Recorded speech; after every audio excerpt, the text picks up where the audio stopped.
Hello boys and girls, it's day 12 in Tibet.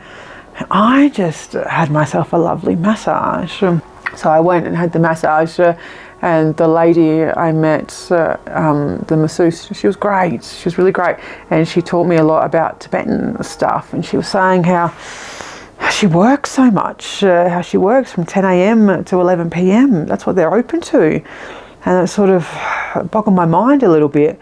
But I also wasn't surprised because I see all these shops all around Tibet, in Lhasa, and also in Asia, like in Shanghai, they're everywhere, all these shops that are open till real late. And the ones that I've seen here, I've seen the same people there in the morning and the evening. So I've wondered, like, how much are these people working? But she said that, 10 a.m. to 11 p.m. So, you know, that's 13 hours a day. And then we got to talking, she asked about like the standard working week in Australia. So I told her it's generally, 38 hours, 40 hours, can be more, can be less, but that's the standard week. And I said how, we work Monday to Friday and then we have the weekends off. And she scoffed at that. I'm like, what, you don't get the weekends off? She's like, no, we don't get the weekends off. We work every day. That depresses me. I'm upset for them. That's too much. Nobody should be working that much. In any country, not at any age. We're not here in these bodies to be slaves to our jobs, to the dollar. We need a new system. People can't be working that much. It's not right.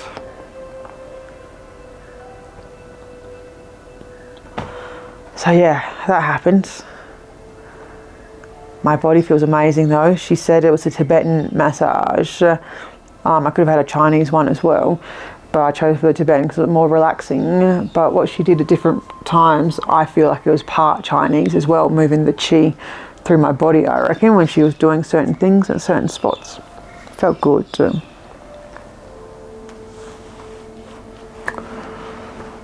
these Tibetan people, I'm a bit curious. Like sometimes I can't tell if someone's Tibetan or if they're Chinese, or if they identify as Tibetan or identify as Chinese.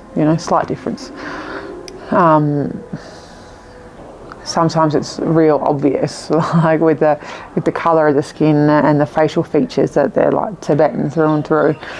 And sometimes it's the same with Chinese, but others it's a bit of a mix. And so I don't know what language to approach them in. Not that I can speak much, but a bit of a hello and a thank you and stuff. But I can see that there's a blending of those cultures and those histories with some people, the Tibetan and the Chinese. And like it makes me think of Aboriginal Australia and English people. There's been a blending. You can't, like, there may have been a clear point where there was no English in Australia, but that point is long gone, and so the Aboriginals and the English settlers have mixed, and so it's, it changes, and that's fine. That's what happens in life, isn't it? It's a blending, it's an evolution, and I see that's what's happened here. Obviously not as long, since it's only from the 50s, or I guess the 60s, since 1959, where the Chinese came and took over. But I find that interesting.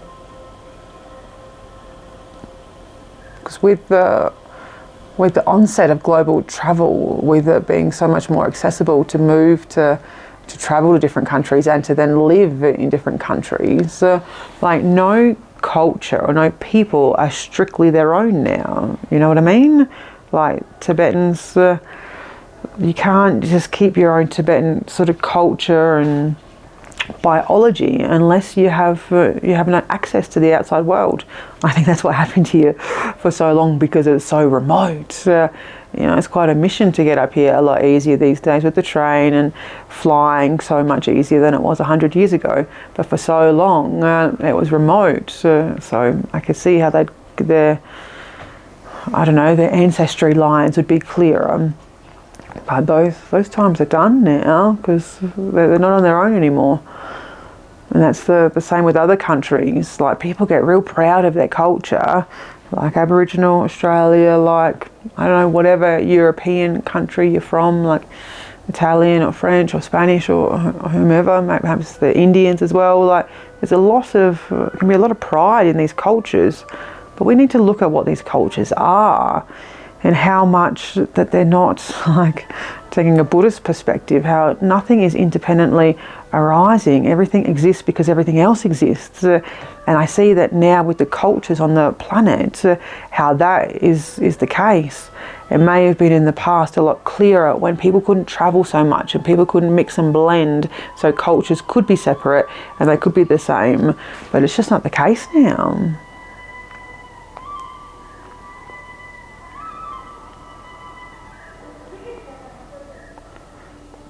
And I don't think we should be like holding on tightly to these cultural identifications. We try to find our place, I think. We try to find our place in the world, and so we look for those labels that make us feel comfortable.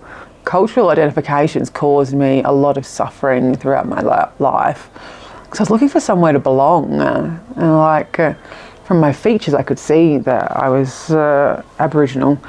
And it's just like, okay, they're my people then. If I look like them, they must be my people, yeah. But where are they? They're not around me, because it's not how I grew up. And then once I got a bit older and started spending time, I met my biological family and spent time with more Indigenous people. It's just like, oh, this is great. But you don't seem like me either, and I don't seem like you. So are you really my people? Like, I get that our faces are sort of similar, but like, are we the same? And it took me many years just to learn to let go of what I'm supposed to be Aboriginal. Like, I got a lot of mates that are Indigenous and family, of course, and they can, however they want to talk and behave and act and do whatever, that's up to them. And I hope they're happy doing what they do.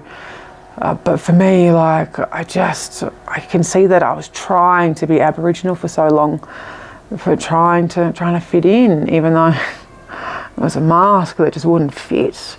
It was a costume that I just couldn't wear. Once I gave up trying to do the things, to be like other people, I felt so much more comfortable.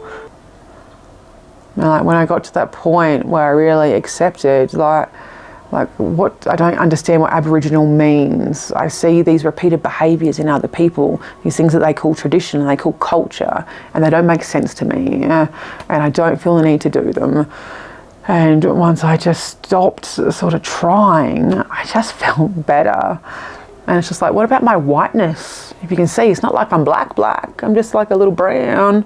So like, why haven't I been embracing my whiteness as much as my brownness?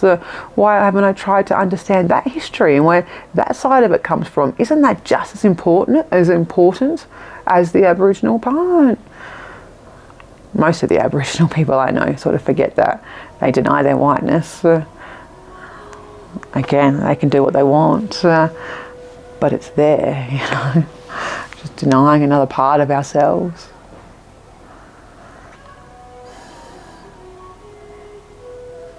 I felt for the plight of the Tibetans.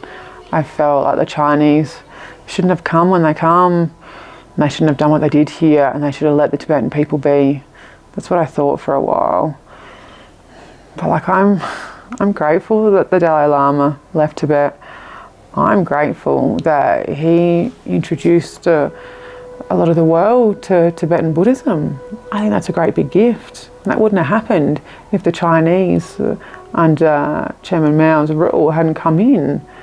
I think it's a good thing that what eventuated with the Dalai Lama and his peaceful presence for all of us. I like that the train line has been built for people that can come to Tibet now, whereas years ago they wouldn't have been able to. I like that the tourists are allowed in. When I was younger, I was angry at the English people for colonising Australia. It's like, how dare you come and take this land, my land, because of course it was my land. That's what they told me. And I was angry for them doing that. But like, I like the way Australia is. Sort of, to a point. I like a lot of things about Australia, I should say.